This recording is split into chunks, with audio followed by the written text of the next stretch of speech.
Hello and welcome to the Discover Dayton podcast, the show that's all about the Gem City's past, present, and future. My name is Arch Grieve and I'm your host, and today is April 2nd, 2022. This is your weekly news roundup where I read the news so you don't have to.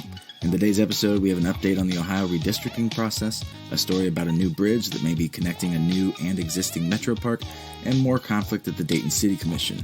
I'll also tell you what's happening in local entertainment, so stay tuned for more.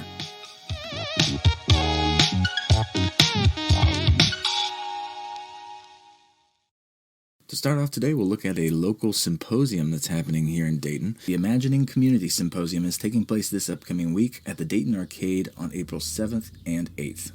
The exhibit seeks to highlight and raise awareness of the fact that Dayton remains one of the most racially segregated communities in the country, which has many adverse effects on Dayton's minority population in the areas of health, economics, and education. The symposium will feature over 100 speakers and panelists and will highlight the Undesign the Red Line traveling exhibit that explains how the practice of redlining has impacted the city of Dayton. The event is free and open to the public, but advanced registration is preferred. You can sign up at the University of Dayton's website.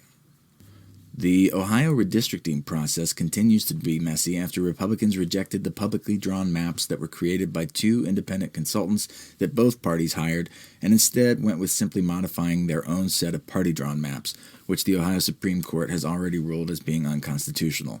A federal district court has now weighed in as well, saying that it is reserving the right to intervene at a future date if the Republican-dominated redistricting commission does not create a set of constitutional maps by April 20th.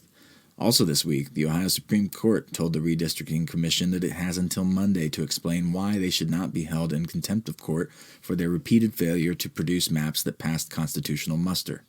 With early voting, in theory, beginning this week on April 5th, there's very little time to resolve the issue. The National Aviation Heritage Alliance is going to be receiving $1.4 million through state capital grants to create a new public cultural facility on the former site of the Wright Brothers Airplane Factory in West Dayton and restore two of its historic hangars. Once completed, the Alliance will host cultural and historic activities there. The City of Dayton is a partner as well and will be investing $800,000 to go towards public recreational trails from funding it received through the Community Development Block Grant CARES Act, as well as $3.8 million of the funding it received through the American Rescue Plan Act, which will go towards infrastructure improvements. A new needs-based veterinary clinic will be opening soon and is now taking appointments. The Carol D. Phillips Animal Center is a full-service needs-based veterinary clinic for pets owners located at 1661 Nicholas Road in Dayton. The clinic is operated by the Humane Society of Greater Dayton. To book an appointment, call 937-965-4399. A new bridge is being proposed that would span the Great Miami River in downtown Dayton and would connect the existing Sunrise MetroPark on Edwin C. Moses with a new Sunset Park between 1st and 3rd Streets downtown with what the planners are calling a Unity Bridge. The bridge's design is striking and would feature trees, lawns, benches, and green spaces on the bridge itself. The project is expected to cost between $20 and $40 million, and funding would need to come from a variety of sources, planners say. Debates took place this week for the Democratic primary for the Ohio governor's race, where former Dayton Mayor Nan Whaley took on former Cincinnati Mayor John Cranley at Central State University for their only in-person debate of the race. Both sought to sell themselves as the best to take on Governor DeWine, with Whaley stating that she will make your pay go up, your bills go down, and we will finally have a state government that's working for you. Cranley stated that he would seek to create new jobs in green energy by legalizing and taxing marijuana throughout the state. No debate is scheduled for the Republican primary, as Governor DeWine retracted his agreement to participate in a debate, which former U.S. Representative Jim Renacci did as well. Ron Hood did not respond to calls from organizers to appear, leaving only Joe Blystone. Mark Owens, chairman of the Montgomery County Democratic Party, is stepping down after 15 years of leadership in that position. Seeking to replace him are two current and former Dayton Public Schools board members, former DPS President Mohammed Al-Hamdani and current Vice President Jocelyn Reinert. The party's Central Committee actually elects the chairperson, although the Central Committee members will be voted on by voters in the May 3rd primary. Conflict at the Dayton City Commission meetings has continued between the three most senior and two most junior Dayton City Commissioners as they recently passed some rule changes on a 3-2 split vote. The rule changes help govern the conduct of commission members and cover a variety of topics. One change that Commissioner Turner Sloss wanted added that did not make it into the process was a proposal to ensure that agendas were publicly posted at least a week in advance of commission meetings. She also wanted to remove language stating that commissioners must go to the city manager rather than department heads for requests. Commissioner Joseph pushed back, stating that it was necessary to get the rules in place as soon as possible and that they could always be amended at a future date. Turner Sloss accused her colleagues of being unwilling to display transparency and collegiality. Ricky Ronaldo Hill, 45 of Dayton, was handed a life sentence this week for the murder of Faith Guffey in October of 2021. Guffey was a woman experiencing homelessness who was shot by Hill after he claimed she took his cell phone the week prior. He will not be eligible for parole for 22 and a half years. And rounding out our local news coverage, students this week at Stiver School for the Arts walked out in protest. The protest was organized by 8th grader Phoenix Turner and senior Roxy Reinard, who is also the son of Jocelyn Reinard, Dayton Public Schools vice president. The students were protesting much of the anti-LGBTQ+ legislation currently working its way through the Ohio Statehouse, and the protest was sanctioned by DPS Superintendent Lawley. For more information on the legislation being talked about, check out the last episode of this podcast where I talk with Catherine Poe of Equality Ohio. And now moving on to what's happening in the arts. First up, Wright State will be bringing back its Arts Gala for the first time since the pandemic this Saturday, April 9th. The gala celebrates the work of Wright State students in the arts in the areas of theater, dance, movies, music, and visual arts. Proceeds help fund scholarships for arts students.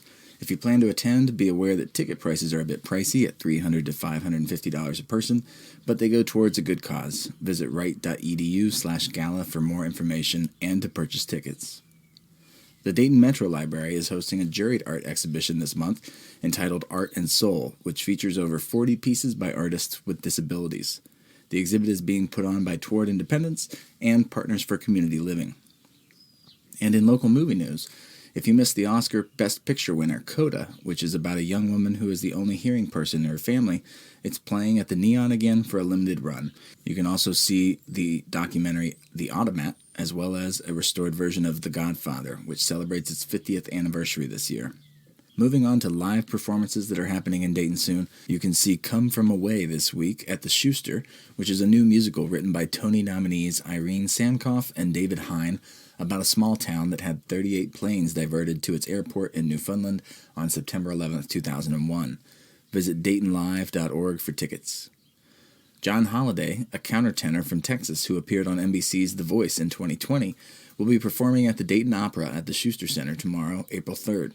Visit DaytonLive.org for tickets.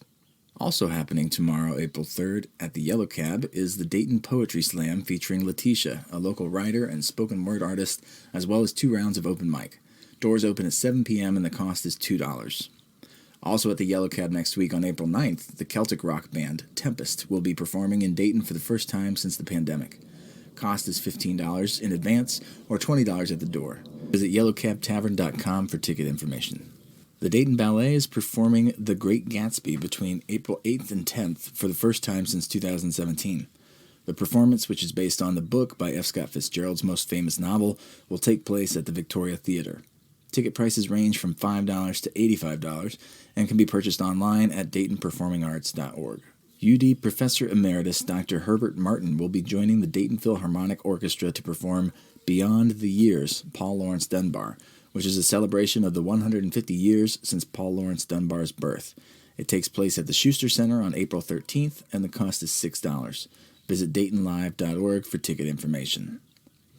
The following week at the Dayton Art Institute, the Dayton Jazz Band Bright Moments Quintet will be performing on April 14th. The performance is free for DAI members and $15 for non-members. Visit DaytonArtInstitute.org for more information. And rounding up this week's updates, I wanted to of course let you know that on April 10th, The Bright Side is hosting a Big Lebowski dinner theater with food and plenty of White Russians. As a Judas Priest, of course, I will be in attendance, and you can learn about it in an episode I'll release on Monday where I interview Libby Ballingy, who does bookings at The Bright Side and lots of other stuff around Dayton, including serving as the host of the former Gem City podcast, so you don't want to miss that one. That's it for this week's News Roundup, and please, if you enjoyed this episode, check out some of the past episodes we have posted wherever you get your podcasts. If you've been listening to this podcast for the past month, I just want to say thank you and let you know that we reached over 600 downloads in the first month of its launch, so thank you for helping make that happen, and please share it with a friend so we can grow. Thanks for listening, and stay funky, Dayton.